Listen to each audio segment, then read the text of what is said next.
প্রিয় দর্শক বন্ধুরা, আজ 15ই আগস্ট বেনাপোল চেকপোস্টের পাসপোর্ট যাত্রী যাতায়াতের দৃশ্য দেখতে পাচ্ছেন।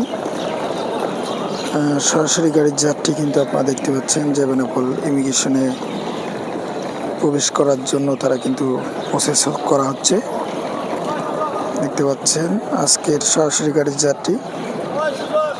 আজকে একটি গাড়ি এসছে, শ্যামলী গাড়ি, শ্যামলী এনার।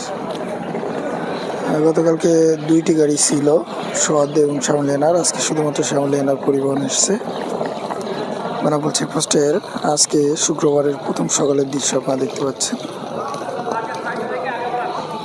দেখুন, প্রথম সকালের বেনাপোল চেকপোস্টের আজকের পাসপোর্ট যাত্রী যাতায়াতের দৃশ্য। দর্শক বন্ধুরা, ভিডিওটি কে কোথা থেকে দেখছেন কমেন্ট করবেন। মাত্র ব্যাঙ আসলো, দেখতে পাচ্ছেন।